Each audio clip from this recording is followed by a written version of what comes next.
Lalita Pawar Hindi cinema के शौकीन इनके नाम और इनके चेहरे से बड़ी अच्छी तरह से वाकिफ हैं। अक्सर फिल्मों में खतरनाक सास के किरदारों में नजर आने वाली ललिता पवार अपनी बेजोड़ अदायगी से सिने प्रेमियों का जमकर मनोरंजन किया करती थी। रामानंद सागर की रामायण में इन्होंने मंथरा का किरदार कुछ इस तरह से जिया कि लोगों को लगा जैसे उन्होंने साक्षात मंथरा को देख लिया हो।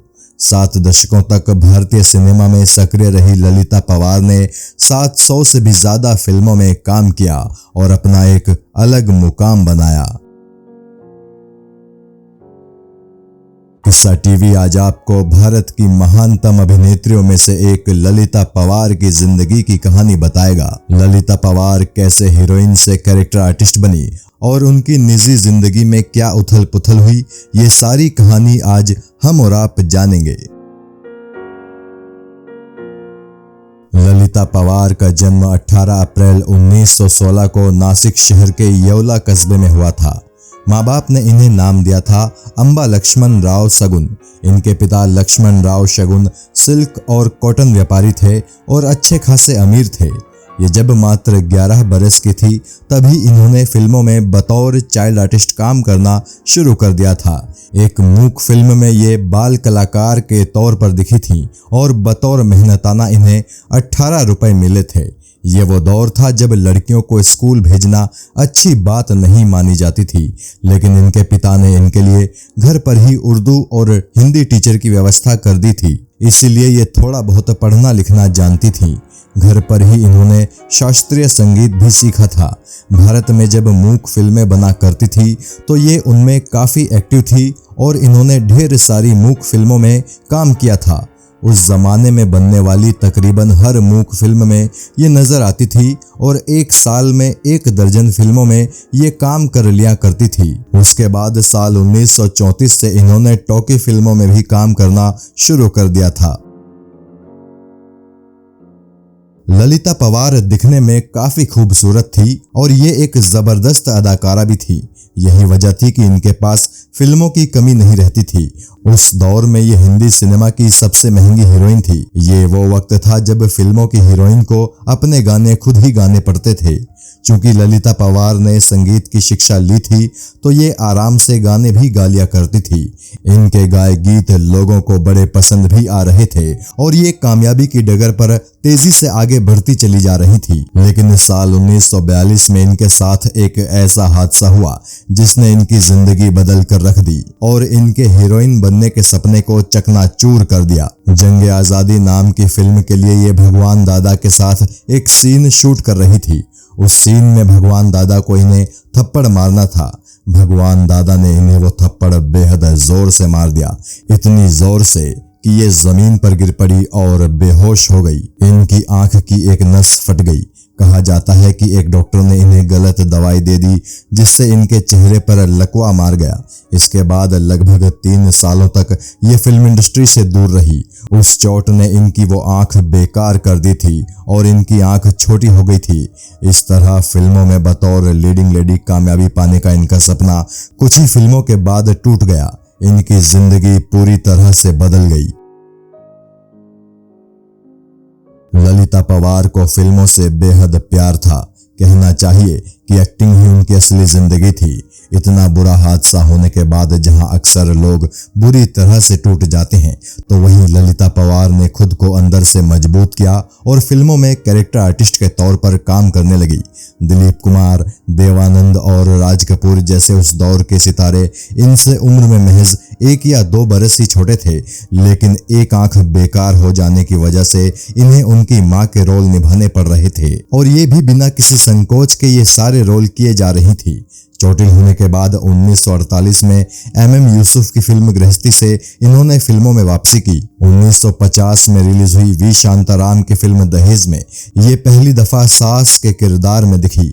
एक ऐसी क्रूर और अत्याचारी सास जो बहू का जीना हराम कर देती है। इस फिल्म ने ललिता पवार को दर्शकों के बीच लोकप्रिय कर दिया। उस रोल से इन्हें बेहद प्रसिद्धि मिली।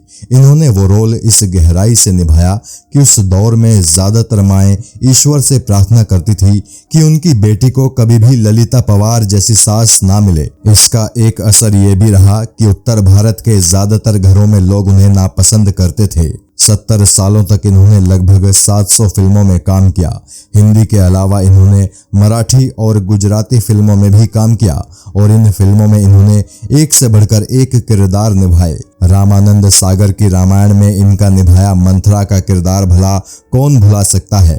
रामायण देखने वाले हर दर्शक ने माना था कि मंथरा के किरदार को ललिता पवार से बेहतर कोई और अदाकारा कभी नहीं निभा सकती थी। ललिता पवार के करियर की प्रमुख फिल्मों की बात करें तो ये नजर आई दाग, श्री 420, फूल और पत्थर, खानदान, नूरजहां, आबरू, आनंद, गोपी, बॉम्बे टू गोवा, तपस्या, याराना, 100 दिन सास के, नसीब, घर संसार, वतन के रखवाले, बहुरानी और मुस्कुराहट जैसी फिल्मों में इनकी आखिरी फिल्म थी 1997 में रिलीज हुई भाई, जिसमें ये एडवोकेट सत्यप्रकाश यानी ओमपुरी की मां के रोल में नजर आई थी। यूं तो ज्यादातर फिल्मों में ये वैम्प के किरदारों में दिखी, लेकिन कुछ फिल्में ऐसी भी थी जिनमें ये बड़े ही पॉजिटिव रोल्स में नजर आई। इनमें सबसे प्रमुख है 1959 में रिलीज हुई राज कपूर की फिल्म अनाड़ी में इनके द्वारा निभाया गया मिसेज दीसा का रोल। इसके अलावा आनंद फिल्म में सीनियर नर्स और नसीब फिल्म में मिसेज गोम्स के रोल में भी ये पॉजिटिव किरदारों में दिखी थी, जिन्हें दर्शकों ने भी बेहद पसंद किया था। राज कपूर तो इनके बहुत बड़े फैन थे, वो इनके साथ काम करने का कोई मौका नहीं छोड़ते थे। राज कपूर ने जब आरके स्टूडियो की नई बिल्डिंग बनवाई तो उसका उद्घाटन भी उन्होंने ललिता पवार से ही कराया था। बात अगर इनकी निजी जिंदगी के बारे में करें तो इनकी 2 शादियां हुई थी। इनके पहले पति थे जीपी पवार, जो कि इनके फिल्मी करियर के शुरुआती दिनों के एक बड़े फिल्म प्रोड्यूसर थे, लेकिन कुछ ही दिनों में ललिता पवार ने जीपी पवार से तलाक ले लिया, क्योंकि जीपी पवार और ललिता पवार की छोटी बहन के बीच अफेयर शुरू हो गया था। इसके बाद इन्होंने राजकुमार गुप्ता से शादी की। उनसे इनका एक बेटा भी हुआ जिसका नाम था जय पवार। अपनी जिंदगी के आखिरी दिनों में ये पुणे स्थित अपने बंगले आरोही में आ गई थी। इन्हें जबड़े का कैंसर हो गया था। पुणे में ही 24 फरवरी 1998 को इन्होंने 81 साल की उम्र में इस दुनिया को अलविदा कह दिया। इनकी मौत की खबर 3 दिन के बाद लोगों को मालूम चली थी। दरअसल जिस वक्त इनकी मौत हुई थी, इनके पति अस्पताल में भर्ती थे और इनका बेटा अपने परिवार के साथ मुंबई में रह रहा था। बेटा 3 दिन तक लगातार इन्हें फोन करता रहा, लेकिन किसी ने फोन नहीं उठाया। चौथे दिन बेटे ने पुलिस को फोन किया और पुलिस ने घर का दरवाजा तोड़कर इनका शव बरामद किया।